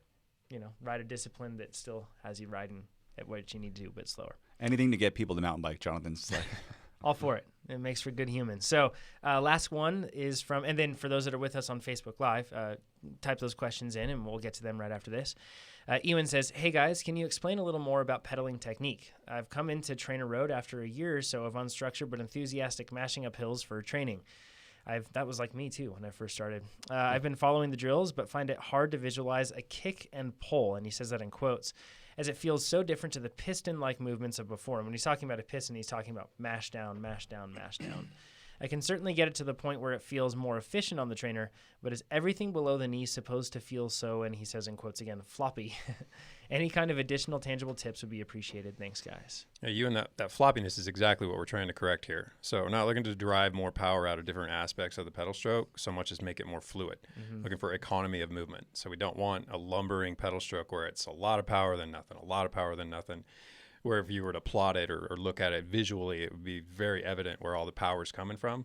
We just want to, that's still going to happen. The quads are still going to drive the pedal stroke. There's nothing that's going to change that. You're not going to build a stronger pedal stroke by building your hip flexors and emphasizing them. That's not what we're after here. We're just simply looking to get you to move more fluidly and to be less wasteful. And these drills help you do that. So with the kick and pull, we're just trying to emphasize what are typically the dead spots rather than just let the momentum of one leg carry the other leg. We're actually being just a little more active, again, with the aim of being slightly more fluid. We had a discussion with Dan Enfield. This is going to bring everything around. A pretty long discussion about toes down or heels flat, like what's better. And basically Dan said, I don't know. There are pro Grand Tour winners that do both. There's pretty much kind of how we say for cadence too. There's no perfect cadence. Yeah. Pedal how you pedal. And I do drills both ways. One thing I noticed too during the bike fit is I know that my seat wasn't high enough because I'm a toe pointer, right? So by having a pointed toe, that actually is going to make my seat higher than normal. I knew my seat wasn't high enough because it would get hard and I would drop my heel to try to make the seat higher. You know what I mean? Yeah, I get what you mean there. Yeah, as I was going. So that's that's kind of a side note. Sure. But it's kind of an impossible question to answer because you see riders who ride a particular way and you say, well, it works for them and they're world class. Well, could it work better for them if they did it slightly differently? We'll never know. So we can only really speculate. I am a firm advocate in that a more fluid pedal stroke is a less wasteful pedal stroke, and that in and of itself is reason to practice these drills. I think we can say you can win a world tour with pointed toes, or you can win a world tour with flat. Yeah, we can say that. Yeah, absolutely. I look at a pedal stroke like Tom Bonan's, and I always it was beautiful when he would pedal, right? Yeah. It was perfectly smooth. And then you look at somebody like Froome, and it looks totally different, and he makes it work. It makes it work. But I think that we can all gain some level of efficiency there with that. The biggest difference you might see since you're relatively newer to riding, Ewan, is that you will have less discomfort on your saddle. I found when I first started, I was just mashing, right? And then that made me move quite a lot on my and then it just made me it was just super uncomfortably raw. So when I would learn to be more smooth with my pedal stroke, I wasn't shifting my pelvis around on that saddle as much, and it made me way more comfortable. I suddenly went from thinking that these are terrible bib shorts to no, they're okay. I just wasn't doing it right, you know. So that's kind of a side benefit too. I've also found that in situations if you ride off road, or if you're riding wet and it's steep, the same thing, you have to maintain traction. Yeah. If you are a person that has a more fluid pedal stroke, it's much easier to maintain traction and you'll get less tired in that scenario. Because interestingly, I found that when the road tips up and it gets loose or anything like that, everybody suddenly has to become a more fluid pedaler, or else you get off and walk because you've lost traction and you've stopped. And when that happens, if you're completely unfamiliar with that because you've just relied on just jamming your legs down the whole time, then you're going to get really fatigued and you'll have to walk. Whereas if you're a person that trains that, if you come across those sort of scenarios, or if you ever do, which you will at some point, then you'll be prepared for it. So that's another, I guess, side benefit to it. Cool. All right, guys. Well, thanks for and guys and gals, forgive me. Thanks for submitting these questions to us. You can do so at trainerroad.com/podcast. and we will comb through them and answer them again next week. And we appreciate everybody joining us. For those that are here at Facebook Live, stay tuned, stay with us. Thanks everybody. Bye-bye. All right. Open up Facebook.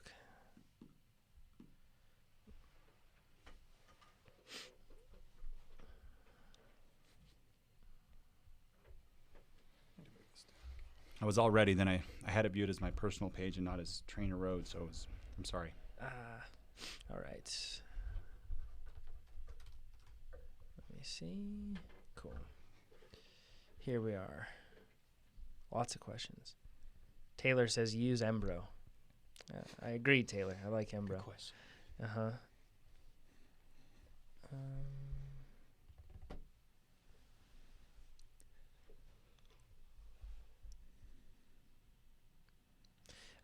Josh asks, what is the range of gains possible for moving from a lower end profile T2 plus, that's an arrow handlebar, with baseball to something like an integrated zip VUCA arrow? We don't know the answer to that yet. What are the what? Those are handlebars. No, but what is he asking? He's asking about the gains that are possible from moving there. And so that's what we aim to find out. No, but people have done, if you Google around on that. So I think what you're asking for is like the aerodynamic benefit. Yes. So if you have the same fit coordinates, right, between both ones, so your elbows aren't moving at all. What you're just looking for is then this new airfoil, how much can you save? And usually the integrated stem part isn't the part that saves it. It's the shape of the wings of the that's where the foil for the bars. And the stem is surprisingly not as impactful as one would think. Yeah, there's probably a watt there, but it's mostly the wings. And there's a UCI requirement. I think it's 3-to-1, ratio there. And then there are some triathlon ones that will be even wider. But again, it's pretty. The best UCI ones are pretty close, even to the longer ones. But you can get some older ones that aren't as good. So the integrated ones are just scary because your pad. If you have an integrated one, the pad should move for you, but it's just you don't have as much movement. You might only have like 40 millimeters total. That could be a lot. Or maybe you have 30 or even 20, depending on the pads, where you could go, and then you get locked in. My first one I bought integrated, and I think the pads didn't even move, and it's just like that's it. The Trinity's not all that adjustable. It's a little disappointing. Yeah. Dave Nicholson says, cyclocross question for you. My girlfriend loves cyclocross, and I'm a mountain biker, so I spend my winters in the pits for her.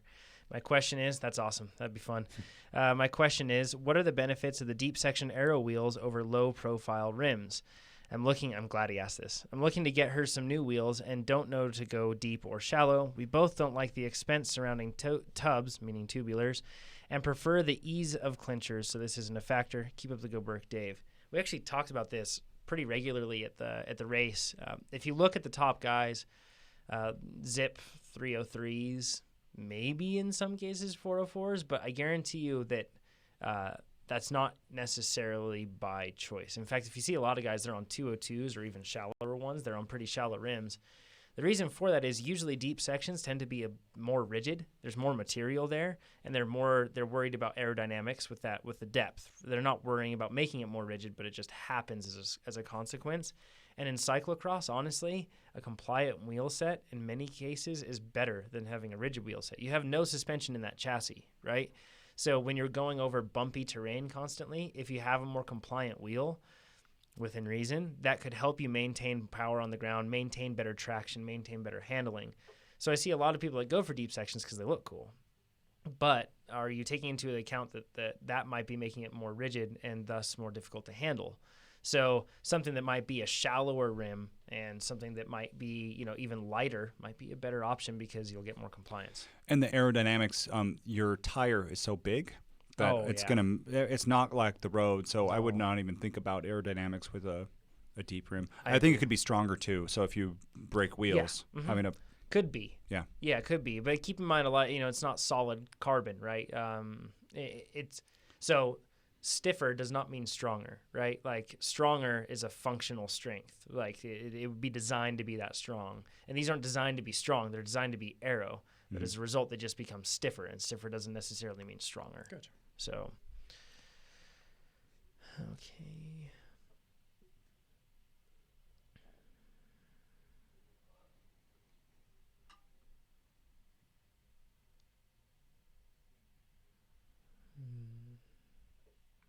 Here's a question from Seth. FTP building question. Been a loyal TR user for about a year. Experienced initial jump in FTP from 199 to 220. Since then, I've been very slowly increasing FTP, like 1 to 2 watts each test. Been following sweet spot base and half distance low volume plans. I'm 175 pounds, a little stubborn weight to lose. Essentially getting frustrated that I'm not getting stronger. This week's test was 225, up from 222 about 8 weeks ago. By the way, great here, Jonathan. So I just wrote it for that last sentence. But what really that Seth is talking about is he's in a fitness plateau. Stagnated, yeah. Yeah. So I think the ways you can attack that, well, actually, let's have you touch. You know more than I do. First, I'd look at fatigue. I mean, if you're carrying too much fatigue too consistently, you're never going to see improvement. You're just basically building up your fitness to watch it dissipate, or really, you're not even building fitness anymore. It has plateaued. A lot of people combat that. They assume that they need a greater training stimulus, meaning they need to work harder, when in fact they're already doing too much work.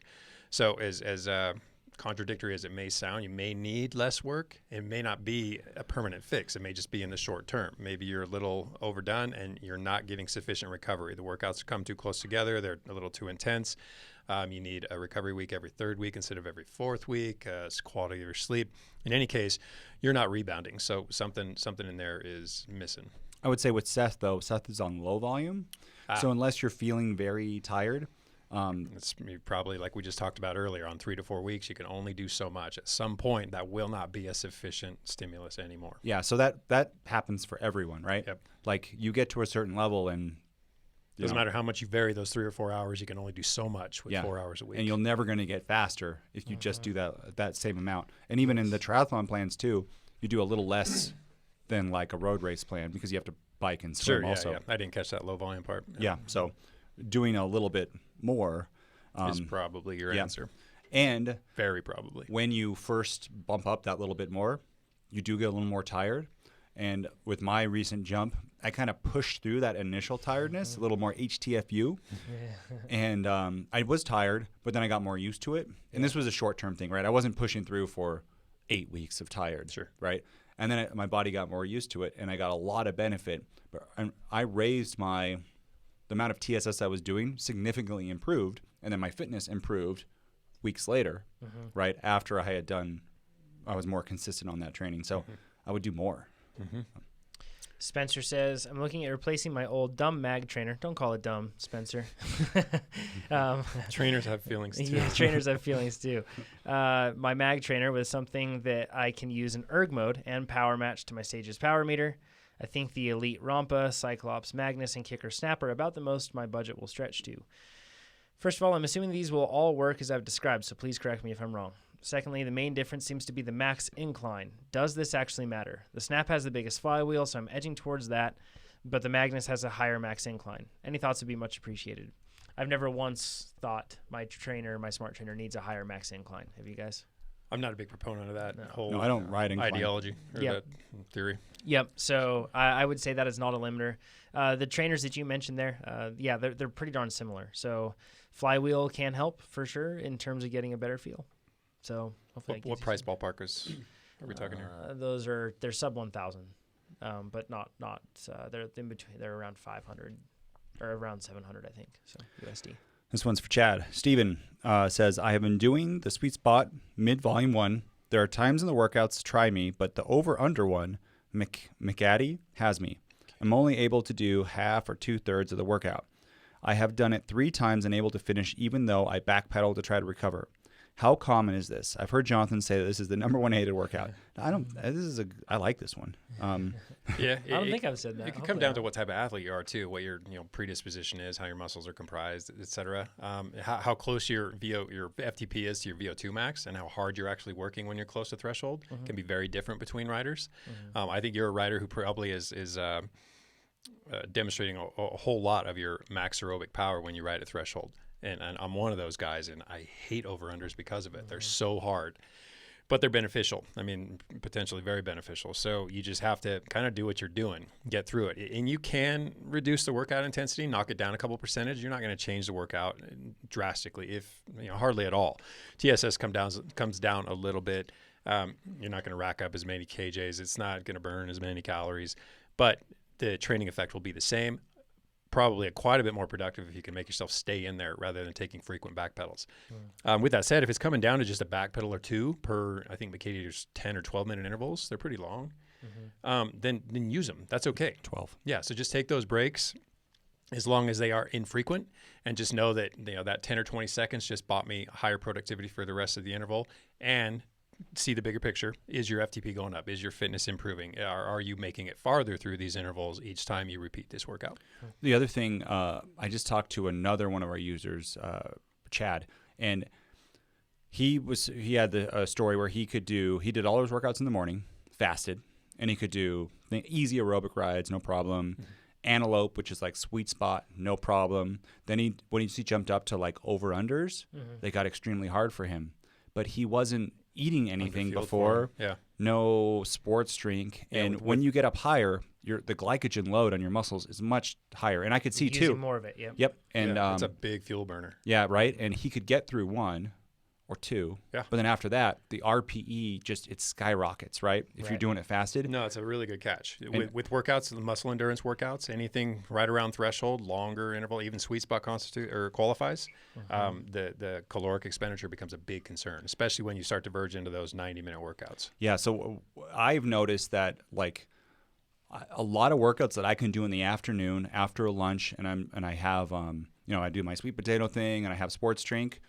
They're hard, but they're not impossible. But early morning, impossible. I could never right. I could. It's I just. hard. I talked to you guys. I'm trying to find out because I'd love to do my rides early morning. I'm trying to find out the right mix of like nutrition and when I get up and when I do them. But I got the hard start for work. I haven't figured out how to crack that yet. So I could suffer through them, make them really hard, or I just try to do them later in the day and they're a little bit easier. And I think the English muffin and honey, like we talked about a couple podcasts ago. With big burners like that, you probably have to eat on the bike. Yeah. So if you're 20 minutes into a 90-minute workout, 30 minutes in, you should probably be taking something on. Yeah, and sports drink. Something quick, super quick. Yeah, this liquid or gel. They can get to there quickly, be used quickly. Sports drinks while you ride, it really lowers the RPE, and if you don't have and bumps up the glycogen or the glucose. I mean, you have more fuel to expend. Well, yeah, that's what I mean. Yeah, so the RPE goes down. It's like inverse, right? The more glycogen you have, the lower the RPE is to an extent. To an extent. Yeah. Alex says, hello, guys. Is it normal for your fitness not to increase while doing the base phase? He says that he's doing traditional base right now. Seems pretty stable right now. Thanks again for all your answers and great podcast. Yeah, especially with traditional base. That's when we're doing the long, slow rides and we're after different objectives. So we're trying to improve your aerobic base or your aerobic capabilities. And as a product of that, you could see a small increase in FTP, but that's not really what we're after. We're trying to shift, grow more mitochondria, influence your system such that it favors or better metabolizes fat, other objectives, and reinforce tissue strength, connective tissue, work on perhaps nutrition. It's not so much a factor, but the point is we're not chasing FTP increases as much in base training, but it's certainly within traditional base training. So you can't see some, but what you do see is going to be minimal, especially if you're already a pretty well-trained athlete. It's not the main objective. A house doesn't look like a house until the walls go up and things start happening. It's foundational. It's foundational. So the FTP will build upon that foundation, but it is foundational. So it potentially could build a higher FTP than you'd otherwise achieve. Jason has a good question. Advice, please, for us weekly century riders. Can you guys lay out a plan as how to best deal with the stress of a century ride each weekend? So what he's doing is on the weekend, he's doing a 300 TSS ride, the century, about 7.5 intensity factor, and now he wants to know how to structure the rest of his week. If you want to do that big ride on the weekend. Yep. I would probably just push my Tuesday, Thursday workouts forward to Wednesday, Friday, so that I had a couple days of recovery before I tried to head back into the hard stuff. It's really about as simple as that. And then dump the weekend hard one, right? The weekend would be that. Yeah. I mean, you're certainly not going to do a hard Saturday ride going into a 300 TSS ride on Sunday, not if you expect to do anything the following week, early in the week especially. This is a question we get a ton. It's from Mark. He says, great product and loving the podcast. Only TrainerRoad for me. Good to hear it, Mark. He says, on the TT topic, what are your thoughts on a 10-mile and 50-mile TT or 10-mile, 50-mile TT training plans working with the 40K specialty plan as well? So looking at a full session of 10, 25, and 50-mile TTs this year, we're constantly asked, like, I'm doing a 10-mile TT. Should I do the 40K TT plan? Yeah, it's basically the same stress. It's so similar that you can train the same way. As you get closer to the event, as you start to specialize, you might consider tweaking things around. If you're a 10K or a 10-mile time trialist, and you're going to be out there for substantially less than an hour, then I would make those any of the workouts that target an hour of muscle endurance sort of work maybe a little more applicable to what you're doing. Being able to ride slightly above FTP, which is what's going to happen over a 10-mile time trial, is something you want to be geared toward or be able to achieve. But a lot of those workouts do that. There's a lot of 102, 105% efforts in there that are exactly that. So maybe you substitute another one of those into what would otherwise be a 95% set of repeats on Saturday. Feel free to tweak it. Expose yourself to a stress that's more similar to what you're actually going to do when it comes race day. John asks, is there a way for you guys, is there a way to search workouts like by time and intensity for workouts? And yes, you can go on to, there's two different ways to search. Our website or in the app. In the app, there's a little filter button. On the website, there's a little more, it's a little better to search for it. And there's some boxes on the left side. And then what I like to do is I'll search for like certain zones or something or time. And then I use the sorting. So if I want a big, I'll be like 90 minutes and then I'll sort by TSS. And then I'll kind of just keep scrolling through there until I find, this is kind of the area of TSS that I want. And I'll pick one of those. And that's often when, I know I want a sweet spot base workout. I go through the plan. I've already done one on the plan. I'm not ready to go forward, maybe because I just got sick like that. And I'll kind of go through there and pick another similar workout. Yeah. I've actually just used the text box a couple of times. Like if I know I want to do 120% repeats, I'll just plug in 120% and see what crops up. So it's a little crude, but it works. Yeah, gets it done. Paul says, I use speed play pedals and find that when I'm focusing on my knees tracking, I have no problem with the knees, but I find my feet waver. Is this caused by not putting enough pressure on the ball of my foot? Not necessarily. Speed plays are made to allow your foot to waver like that. There's a whole lot of float. So in that case, I'd say it's more of a question of hip stability. So something in your hip that's supposed to be doing its job doesn't have the capability to do so. And sadly, riding a bike doesn't foster that capability. This has to be addressed off the bike, which is why one of the many reasons I'm a proponent of strength training. Pretty common. Kathy, and you're not alone, Paul. I see that too. So Kathy says, I have a major issue with cold feet when riding outside in the winter, no matter what merino wool socks, covers, etc. I'm pretty sure it's an issue with regard to having sweaty feet. I've even tried talc powder to absorb sweat. Should I put embrocation on my feet? Cold feet hurt. Don't put embro on your feet. That could get really bad. No, those little hand warmers. Yeah. I've actually used this on the few times I've had the misfortune of heading outside on a really cold day. Just the same ones you use in your ski gloves. Just plunk those in your shoes, stuff them in there. They work wonders. So if your shoes, if you can't fit that into your shoes, one way to do it, and this is what I do, is I use shoe covers and I put the little heat packs in between my shoe and the shoe covers.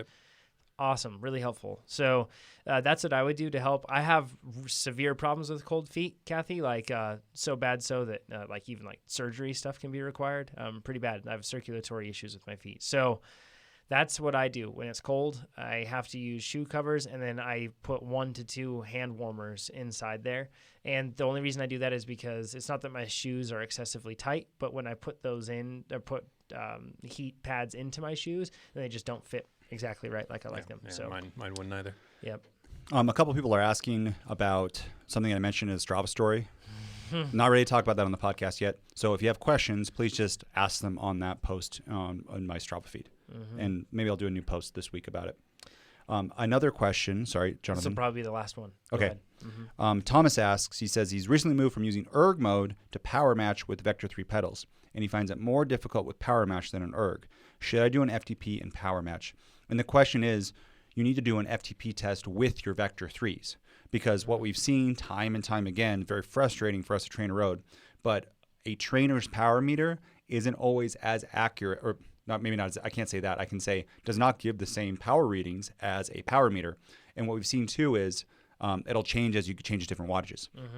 So if you buy a power meter and you're going to use this all the time, make sure that's always paired and you're using that as your source. When you're actually doing the test, power match isn't in it because it's going to be we put the trainer in resistance mode so that it's always the same. Sorry, it's not always the same. You have to shift, and we're not even using any erg mode at all. Yeah, we're not controlling that resistance. So I would recommend, Thomas, to do the test with the Vector 3s. Agreed. All right, everybody. Thanks again for joining us on the Facebook Live broadcast. Next week, we'll be doing the podcast at the typical time, so we're looking forward to seeing you all there. Chat soon. Thanks, everybody. Bye-bye.